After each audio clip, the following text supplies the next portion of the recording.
Hi friends, welcome to forex trader Telugu. So ఈ daily analysis లో first of all news చూద్దాం. అసలు ఈ రోజు ఏం న్యూస్ ఉంది? సో ఈ రోజు చూస్తే Monday, so fresh starting of the week. So ఈ రోజు ఎటువంటి న్యూస్ లేదు. సో ఇక్కడ మీరు చూస్తే ఈసీబీ, అంటే యూరోపియన్ సెంట్రల్ బ్యాంక్ ప్రెసిడెంట్ గారు మాట్లాడతారంట 7:30కి. సో ఈ టైంలో ఎవరంటే యూరో పేర్స్ లో ట్రేడ్ చేస్తారో మీరు కొంచెం కేర్ఫుల్ గా ఉండండి. ఎందుకంటే ఈయన ఏం చెప్పినా, లైక్ ఇంట్రెస్ట్ రేట్స్ గురించి కానీ, ఇన్ఫ్లేషన్ గురించి కానీ, అండ్ ఎకనామిక్ గ్రోత్ గురించి కానీ, సో ఏమన్నా కామెంట్స్ చేస్తే మాత్రం అది యూరో పేర్స్ లో సమ్ మొమెంటం క్రియేట్ చేయొచ్చు అండ్ వాలటిలిటీ కూడా ఎక్కువగా క్రియేట్ చేస్తుంది. సో కాబట్టి మరి ఈ టైంలో కొంచెం కేర్ఫుల్ గా అబ్జర్వ్ చేయండి. ఇంకా ఈరోజు డాలర్ న్యూస్ విషయానికి వస్తే అసలు ఈరోజు డాలర్ కి ఎటువంటి న్యూస్ లేదు. So zero news. అండ్ ఈ వీక్ మొత్తానికి ఫెడ్ చైర్పర్సన్ పోవెల్ గారు మాట్లాడతారు 8:30కి. ఈ రోజు కాదు, ట్యూస్డే. అండ్ మనకి కోర్ సిపిఐ నంబర్స్ ఉన్నాయి వెన్స్డే. అండ్ ఫ్రైడే వచ్చి మనకి పీపీఐ నంబర్స్ ఉన్నాయి. థర్స్డే పీపీఐ నెంబర్స్ ఉన్నాయి, ఫ్రైడే రీటైల్ సేల్స్ ఉన్నాయి. ఈ వీక్ మొత్తానికి మండే అండ్ ట్యూస్డే ఎటువంటి న్యూస్ లేదు, కానీ ట్యూస్డే కూడా ఉంది. మండే ఒక్కరోజే, అంటే ఈ రోజు ఒక్కరోజే ఎటువంటి న్యూస్ లేదు.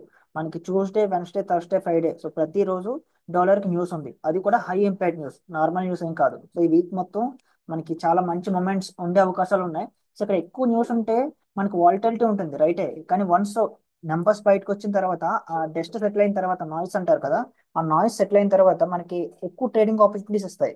ఆపర్చునిటీస్ ఎక్కువగా ఉంటాయి. సో మనం ఈజీగా ట్రేడ్స్ కానీ వస్తే మన వైపు వర్కౌట్ అయ్యే ఛాన్సెస్ చాలా ఎక్కువ. ఇప్పుడు సిపిఐ నెంబర్స్ చూసినా, పీపీఐ నెంబర్స్ చూసినా, రీటైల్ సేల్స్ చూసినా, ఇవన్నీ చాలా high impact news. And as of now ఇప్పుడంటే మాత్రం మార్కెట్ చాలా కేర్ఫుల్ గా ఈ నెంబర్స్ మీద ఫోకస్ చేస్తుంది. ఎందుకంటే మనకి ఈ ఇయర్ లో అసలు రేట్ కట్ ఉంటుందా ఉండదా అనేది మార్కెట్ క్లారిటీ లేదు. సో ఈ నెంబర్స్ కానీ రీటైల్ సేల్స్ ఫాల్ అయినా, సో ఇక్కడ కన్సూమర్ ప్రైస్ ఇండెక్స్ అంటే ఇన్ఫ్లేషన్, సో ఇన్ఫ్లేషన్ డ్రాప్ అయినా, మనకి ప్రొడ్యూసర్ ప్రైస్ ఇండెక్స్ డ్రాప్ అయినా సరే మార్కెట్ కు క్లారిటీ వస్తుంది. ఓకే, ఇన్ఫ్లేషన్ పెద్దగా పెరగట్లేదు, సో పోవెల్ గారు రేట్ కట్ చేసే అవకాశాలు ఉన్నాయి. ఈ ఇయర్ లో నాకు క్లారిటీ వస్తుంది కాబట్టి సో చూద్దాం నెంబర్స్ ఎలా వస్తాయో. సో ఈ రోజు విషయానికి వస్తే మాత్రం ఎటువంటి న్యూస్ లేదు. అండ్ సండే మనకి చైనా నుంచి నెంబర్స్ వచ్చాయి. So China numbers as of now ఇంపార్టెంటే. మార్కెట్ చైనా నెంబర్స్ కూడా చాలా క్లీన్ గా అబ్జర్వ్ చేస్తుంది. ఎందుకంటే ఇప్పుడు మనకి ఈ ట్రేడ్ ఎస్కలేషన్స్ జరుగుతున్నాయి. అంటే ట్రంప్ గారు టారిఫ్లు ఎక్కువగా వేయడం, లైక్ చైనా మీద కానీ, మెక్సికో మీద కానీ, కెనడా మీద కానీ. సో అదే విధంగా చైనా కూడా యుఎస్ నుంచి వచ్చే ప్రొడక్ట్స్ మీద 10 to 15% టారిఫ్ వేసింది. సో ఇలా ఈ ఎస్కలేషన్స్ ఎక్కువగా జరుగుతున్నాయి కాబట్టి చైనా చూస్తే లాస్ట్ ఫ్యూ ఇయర్స్ నుంచి మనకి చాలా వరస్ట్ నెంబర్స్ పోస్ట్ చేస్తుంది. అక్కడ అసలు ఇన్ఫ్లేషనే లేదు, చాలా తక్కువ ఇన్ఫ్లేషన్. అండ్ స్టిమ్యులస్ ఇచ్చి ఎకనామీని బూస్ట్ చేస్తున్నారు. అంటే అక్కడ లోకల్ గా అక్కడ ఉన్న పీపుల్ ఎవరు ఖర్చు పెట్టకపోతే గవర్నమెంటే ఇంట్రెస్ట్ రేట్స్ తగ్గించి స్టిమ్యులస్ ఇచ్చి స్టాక్ మార్కెట్స్ కానీ అండ్ జనరల్ ఎకనామీని పుష్ చేస్తుంది. సో ఇలాంటి టైంలో ఈ టారిఫ్ ఇంపాక్ట్ అనేది చైనా మీద చాలా గట్టిగా ఇంపాక్ట్ చూపిస్తుంది. సో చూడాలి ఎంతవరకు ఇంపాక్ట్ చూపిస్తుందో. యాజ్ ఆఫ్ నో అంటే మాత్రం year on year CPI numbers, CPI అన్న ఇన్ఫ్లేషన్ అన్న ఒకటే. మళ్ళీ చెప్తున్నాను, కన్సూమర్ ప్రైస్ ఇండెక్స్ అన్న ఇన్ఫ్లేషన్ అన్న ఒకటే. మీరు ఇక్కడ ఇన్ఫ్లేషన్ వర్డ్ యూస్ చేస్తే సిపిఐ దగ్గర అది డిఫరెంట్ వర్డ్ అనుకోవద్దు, రెండు ఒకటే, రైట్. సిపిఐ నెంబర్స్ చూస్తే ఫోర్కాస్ట్ తో కంపేర్ చేస్తే బెటర్ గా వచ్చాయి, అండ్ ప్రీవియస్ తో కంపేర్ చేస్తే చాలా బెటర్ గా వచ్చాయి. అంటే ఇప్పుడిప్పుడే ఇన్ఫ్లేషన్ పెరుగుతుంది. ఇది ఒక రకంగా bullish for Chinese currency. And stock markets కూడా బులిష్ గానే చెప్పొచ్చు, ఎందుకంటే స్టిమ్యులస్ ప్యాకేజ్ వర్క్ అయిందని చెప్పొచ్చు. మన స్టిమ్యులస్ ఎక్కువగా ఇచ్చింది చైనా లాస్ట్ ఇయర్ మొత్తం. సో మార్కెట్ ని ఆర్టిఫిషియల్ గా పంప్ చేసింది.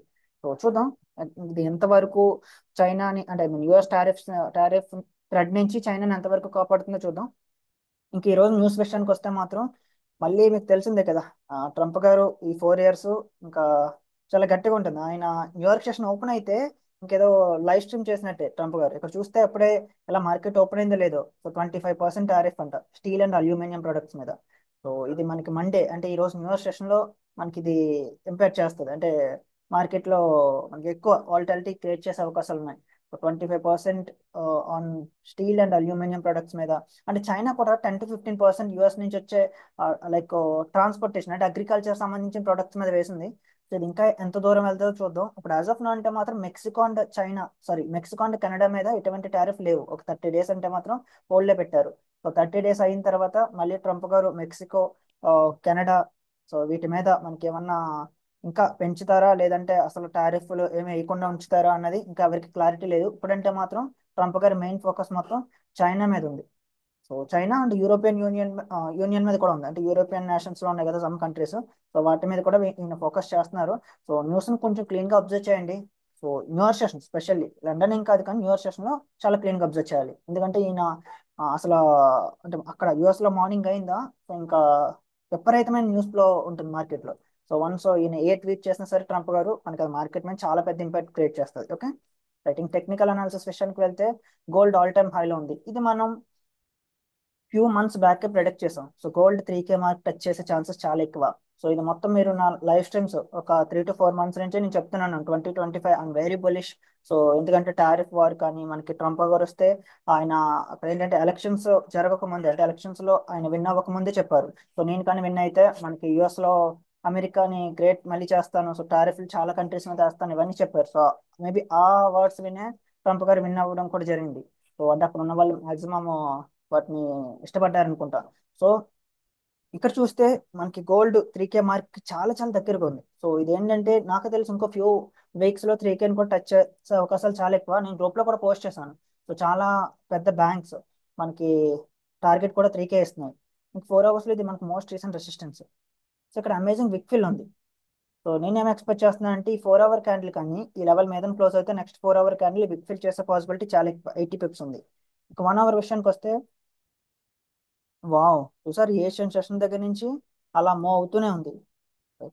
సో అలా అప్ సైడ్ వెళ్తూనే ఉంది. 4:30కి మార్కెట్ ఓపెన్ అయింది, అలా అప్ సైడ్ వెళ్తూనే ఉంది. ఎందుకంటే టారిఫ్స్, సో వన్స్ మనకి ట్రంప్ గారు చైనా మీద ఒకటి టారిఫ్ వేశారు. సో చైనా ఊరుకోదు. సో అది కెనడా అండ్ మెక్సికో మీద 30 days తర్వాత మళ్ళీ టారిఫ్ వేస్తే అవి ఊరుకుంటాయి. అప్పుడే వెంటనే కెనడా ఆ రోజు చెప్పింది, మేము అంటే మీరు కానీ మా మీద టారిఫ్ వేస్తే $150 బిలియన్ వర్త్ ఆఫ్ గూడ్స్ మీద మేము 25% టారిఫ్ వేస్తామని ఆ రోజే కెనడా చెప్పింది. సో ఇది చాలా పెద్ద ట్రేడ్ వార్ క్రియేట్ చేస్తాయి. వన్స్ ట్రేడ్ వార్ క్రియేట్ అయితే అది ఇన్ఫ్లేషన్ పెంచేస్తాయి, ప్రతి కంట్రీ మీద ఇంపాక్ట్ ఉంటుంది. సో ఇన్ఫ్లేషన్ పెరిగితే మళ్ళీ సెంట్రల్ బ్యాంక్స్ అంటే సెంట్రల్ బ్యాంక్స్ మళ్ళీ ఇంట్రెస్ట్ రేట్స్ హైక్ చేస్తారు. సో ఇదంతా చైన్ ఎఫెక్ట్. సో మొత్తం ప్రతి దాన్ని డిస్టర్బ్ చేస్తుంది. కాబట్టి సో ఎప్పుడంటే ఇలా అన్సర్టనిటీ ఉంటుందో అది గోల్డ్ లోకి అంటే సేఫ్ హెవెన్ అసెట్స్ లోకి మనీ ఎక్కువగా ఫ్లో అవుతుంది. అందుకే మీరు చూస్తే జపనీస్ ఫెన్ కానీ గోల్డ్ కానీ స్విస్ ఫ్రాన్స్ కానీ సో ఇవి ఎక్కువగా మూవ్ అవుతున్నాయి. సో మెయిన్ రీజన్ అది.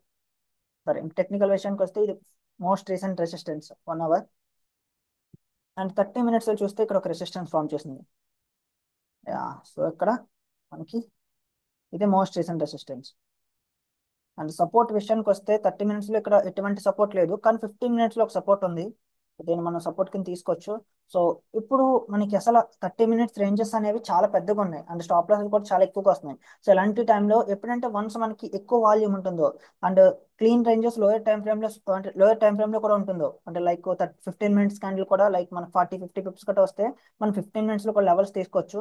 కానీ 15 minutes కొంచెం లోయర్ టైం ఫ్రేమ్ కాబట్టి విన్నింగ్ ప్రాబిలిటీ కొంచెం తక్కువగా ఉంటుంది. సో హై వాల్యూమ్ టైంలో 15 minutes వెళ్ళొచ్చు, బట్ మోస్ట్లీ 30 minutes మీద ఫోకస్ చేయండి. Okay, right. సో ఇక్కడ చూస్తే ఇది మోస్ట్ రీసెంట్ రెసిస్టెన్స్. సపోర్ట్ చూస్తే 30 minutes పరంగా ఇది మోస్ట్ రీసెంట్ సపోర్ట్.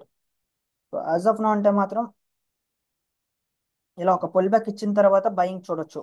ఇక్కడ ఒక మంచి సపోర్ట్ ఫామ్ చేస్తే బయింగ్ చూడొచ్చు. ఆల్ టైమ్ హై ట్యాప్ చేసే అవకాశాలు చాలా ఎక్కువ. సో లండన్ ఓపెన్ లో ఈ లెవెల్ దగ్గర నేను బయింగ్ చూస్తాను, లేదంటే ఈ లెవెల్ మీద నేను బయింగ్ చూస్తాను. పక్కన చాలా మంచి రేంజ్ ఉంది. మీరు అబ్జర్వ్ చేస్తే ఇక్కడ ఒక రెసిస్టెన్స్ ఉన్నా సరే మనకి volume time, so London open session లో మనకి రెసిస్టెన్స్ బ్రేక్ చేసి విక్ ఫిల్ చేసే పాసిబిలిటీ చాలా ఎక్కువ.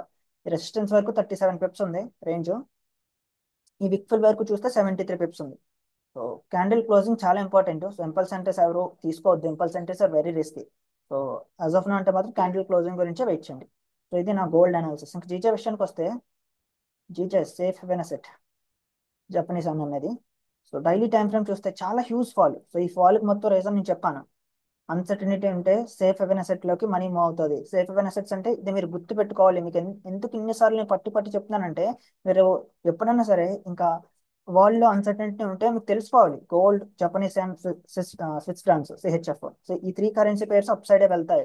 మనీ అనేది stock market, crypto market and risk assets like Australian dollar కానీ న్యూజిలాండ్ డాలర్ కానీ సో ఇంకా మనకి పౌండ్ కానీ సో వీటిలోంచి ఈ కరెన్సీస్ లోకి మూవ్ అవుతుంది అని మీకు ఒక ఐడియా రావాలి. సో అందుకే మీకు ఇన్నిసార్లు పట్టి పట్టి చెప్తున్నాను.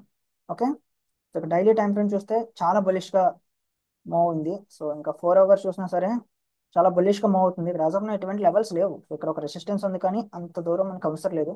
సో ఇక్కడ 1 అవర్ లో వావ్ ఎక్సలెంట్ రెసిస్టెన్స్. సో అప్పుడే మనకు ఒక రెసిస్టెన్స్ బ్రేక్ చేసి క్యాండిల్ మూవ్ అవుతుంది. సో 30 minutes లో ఎలా ఉంది, 30 minutes లో కూడా సేమ్ లెవెల్.